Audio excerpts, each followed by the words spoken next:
Hello aspirants, welcome to Competition Care. My name is Bhargavi Nath and I welcome you all to our series of Indian Polity Made Simple. এইখিনিতে আপোনালোকৰ বাবে এটা announcement আছে। আমি যে super October offer আগবঢ়াইছিলো অক্টোবৰটো এতিয়া শেষ হৈ গল তথাপিও সেই অফাৰটো আমি আৰু 10 ডেজৰ বাবে এক্সটেন্ড কৰিছো কাৰণ বহুত ডিমান্ডছ আহি আছে ষ্টুডেন্টছৰ ফালৰ পৰা লগতে আমাৰ সিটসও লিমিটেড আছে সেইকাৰণে জাস্ট ফৰ 10 more days এই অফাৰটো अवेलेबल আছে গতিকে আপোনালোকে যোগাযোগ কৰিব আমাক আৰু লগতে আপোনালোকে গম পায় যদি এই কোডটো ইউজ কৰে bhargavi@koka তেতিয়া হলে আপোনালোকে এডিশনাল ডিসকাউন্ট লাভ কৰিব তেতিয়া হলে আহক আজি আমাৰ ডিসকাশনলৈ আগবাঢ়িছো আমি ডিসকাস কৰি আছিলো হিষ্টৰিকেল ব্যাকগ্ৰাউণ্ড অফ ইণ্ডিয়ান কনস্টিটিউশন যত আমি বিভিন্ন ধৰণৰ এক্ট আলোচনা কৰিছো তাৰ ভিতৰত কেইখনমান চাৰ্টাৰ এক্টটো আছে ঠিক আছে আমাৰ আজিৰ এক্ট অফ ডিসকাশন হৈছে চাৰ্টাৰ এক্ট অফ 1793 আমাৰ ইণ্ডিয়ালৈ ইষ্ট ইণ্ডিয়া কোম্পানী যে আহিছিল তেওঁলোকে এটা ৰয়েল পাৰমিশন লৈ আহিছিল ফ্ৰম ব্ৰিটিছ কুইন ঠিক আছে যে তেওঁলোকে ইণ্ডিয়াত ট্ৰেড কৰিবলৈ মনোপলি লাভ কৰিব সেই মনোপলিৰ প্ৰমিসটো কোনে কৰিছিল তেওঁলোকক কুইনে কৰিছিল যে আদাৰ ইউৰোপিয়ান কোম্পানীজ ইণ্ডিয়ালৈ নাহিব ঠিক আছে সেইটো প্ৰমিস কৰিছিল in the very first charter act হে চাৰ্টাৰ এক্ট খনক পিছত 20 ইয়াৰ্ছৰ মুৰে ৰিনিউ কৰি থকা হল আৰু বিভিন্ন ধৰণৰ প্ৰভিজনছ এড কৰি গৈ থকা হল ঠিক আছে আৰু তেনেকৈ বিভিন্ন ধৰণৰ চাৰ্টাৰ এক সময় পাছ হৈ গৈ থাকিল আমি গুটেইবোৰ চাৰ্টাৰ এক নপঢ়ো কিন্তু আমাৰ ইণ্ডিয়ান পলিটিত যিবোৰ ইম্পৰ্টেন্ট হয় কনস্টিটিউশনৰ হিষ্টৰিকেল ব্যাকগ্ৰাউণ্ডৰ ফালৰ পৰা যিখিনি কনসিডাৰ কৰা হয় যিকিখন চাৰ্টাৰ এক সেইখিনি আমি আলোচনা কৰিম তাৰে ভিতৰত অন্যতম হৈছে চাৰ্টাৰ এক্ট অফ 1793 কাৰণ এইখন এক্টক এনেকুৱা কিছুমান প্ৰভিজনছ আছিল যিবোৰে ইণ্ডিয়াত কোম্পানী ৰুলটো এক্সটেন্ড কৰাত সহায় কৰিছিল তাৰ প্ৰথম প্ৰভিজনটো হৈছে This act allowed the company to continue its control over British territories in India and its trade monopoly of the company for next 20 years.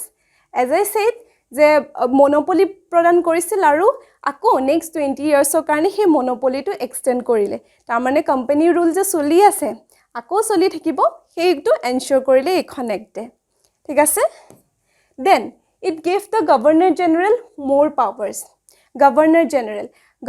General post to কোনখন এক্টে ইন্ট্ৰোডিউস কৰিছিল মনত আছে নে Governor General of Bengal Regulating Act of 1773 right এইখন এক্টে কি কৰিলে Governor Generalক অকমান বেছি পাৱাৰ দি দিলে কেনেকুৱা পাৱাৰ যে বাকি কিটা প্ৰেসিডেন্সি যিগৰাকী গভৰ্ণৰ থাকিব তেওঁলোক subordinate হ'ব to the Governor General of Bengal আৰু লগতে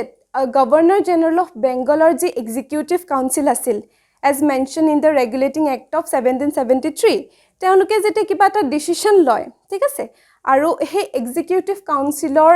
ডিসিশন বা অপিনিয়ন গভৰ্ণৰ জেনাৰেল অফ বেংগলে ওভাৰৰাইড কৰিব পাৰিছিল ঠিক আছে মানে তেওঁ যি কয় হেতু সদায় ওপৰত আছিল হি এনজয়ড মোৰ পাৱাৰ্স তাৰ পিছৰ প্ৰভিজনটো হৈছে this act clearly stated that all the political and administrative functions of the company would be on behalf of the British government ঠিক আছে ইষ্ট ইণ্ডিয়া কোম্পানীটো এটা কমাৰ্শিয়াল বডি আছিল যেতি ইণ্ডিয়ালৈ আহিলে লাহে লাহে পলিটিক্যাল এফেয়াৰ্ছত ইনভলভ হৈ পৰিল তাৰ পিছত কি হল তেওঁলোকৰ যিবোৰ ফাংশনিং হেবোৰটো বিভিন্ন ধৰণৰ চেঞ্জেস আহিলে এতিয়া ব্ৰিটিছ গৱৰ্ণমেণ্টে কি কৰিলে যেটো ইন্ডিপেন্ডেন্ট বডি আছিল ইন্ডিপেন্ডেন্ট কমাৰ্শিয়াল বডি আছিল সেই ইষ্ট ইণ্ডিয়া কোম্পানীৰ যিবোৰ functions political and administrative functions হেবোৰ ব্ৰিটিছ গৱৰ্ণমেণ্টৰ বিহাফত চলি আছে বুলি কৈছে আল্টিমেটলি কি হল মানে এই একখনৰ জৰিয়তে ব্ৰিটিছ গৱৰ্ণমেণ্টে নিজৰ কন্ট্ৰোল ইণ্ডিয়াত এস্টাবলিশ কৰিব চেষ্টা কৰিছে ধৰিব পাৰিছে নে মানে যদি কোম্পানীৰ ফাংশনস বোৰ ব্ৰিটিছ গৱৰ্ণমেণ্টৰ বিহাফত চলি আছে বুলি কৈছে যদিও ব্ৰিটিছ গৱৰ্ণমেণ্ট ব্ৰিটেইনত আছে আল্টিমেটলি তেওঁলোকে ইনডাইৰেক্টলি কন্ট্ৰোল এটা এস্টাবলিশ কৰিলে ইণ্ডিয়াত ঠিক আছে আৰু ইয়াৰ আগৰ পিটছ ইণ্ডিয়া এক্টত আপোনালোকে যদি পাহৰা নাই এই কথাটো উল্লেখ কৰিছিল যে ইণ্ডিয়াত ইষ্ট ইণ্ডিয়া কোম্পানীৰ যিবোৰ পজিশন আছে যিবোৰ টেৰিটৰি তেওঁলোকে একুৱায়াৰ কৰিছে সেইখিনি ব্ৰিটিছ গৱৰ্ণমেণ্টৰ হয় বুলি উল্লেখ কৰিছিল সো আল্টিমেটলি কেনেকৈ কন্ট্ৰোল টু ইনভলভমেন্টটো আহি আছে বুজিবলৈ চেষ্টা কৰক তাৰ পিছৰ প্ৰভিজনটো হৈছে যে senior executives were prohibited from going outside India without permission এইটো এনেকুৱা এটা প্ৰভিজন বিকজ কি কৰিছিল যে ব্ৰিটিছ গভৰ্ণমেণ্টে ইষ্ট ইণ্ডিয়া কোম্পানীৰ ওপৰতো মানে কণ্ট্ৰল এষ্টাব্লিছ কৰিব ট্ৰাই কৰিছিল নট অনলি ইণ্ডিয়া কোম্পানীৰ ওপৰতো কোম্পানীৰ আগৰ যি ইণ্ডিপেণ্ডেঞ্চ এনজয় কৰিছিল এতিয়া নকৰা হ'ল ৰেগুলেট কৰিবলৈ ট্ৰাই কৰিছে প্ৰথম যি এক্ট আছিলে ৰেগুলেটিং এক্ট তেনেকৈ ইনভলভমেণ্টটো ষ্টাৰ্ট হ'ল ঠিক আছে এতিয়া এনেকুৱা হ'ল যে যদি কোনোবা সিনিয়ৰ এক্সিকিউটিভ ইণ্ডিয়াৰ পৰা বাহিৰলৈ যাবও বিচাৰে তেতিয়া পাৰ্মিশ্যন ল'ব লাগিব কিয় কাৰণ ব্ৰিটিছ গভৰ্ণমেণ্টে জানিছিল যে যেতিয়া ইষ্ট ইণ্ডিয়া কোম্পানীয়ে ইণ্ডিয়াত ইণ্ডিপেণ্ডেণ্টলি কাম কৰি আছিলে তেওঁলোকৰ ওপৰত কোনো ধৰণৰ নজৰ ৰখা হোৱা নাছিলে তেতিয়া সেই কোম্পানী অফিচিয়েলছবোৰ কৰাপ্ট হৈ গৈছিলে আৰু ইষ্ট ইণ্ডিয়া কোম্পানীয়ে ফিনান্সিয়েল ক্ৰাইচিছ ফেচ কৰিছিলে সেইবাবে অকণমান কণ্ট্ৰল অকণমান ৰেগুলেশ্যন আনিলে এই এক্টখনৰ জৰিয়তেও চ' ডেট আকৌ তেনেকুৱা ধৰণৰ ক্ৰাইচিছৰ মুখামুখি হ'বলগীয়া নহয় এইখিনি আছিল প্ৰভিজনছ অফ চাৰ্টাৰ এক্ট অফ 1793 আৰু কেইখনমান চাৰ্টাৰ এক্ট আছে যিবোৰ হিষ্টৰিকেল বেকগ্ৰাউণ্ড অফ ইণ্ডিয়ান কনষ্টিটিউশ্যনত আমি পঢ়িব লাগিব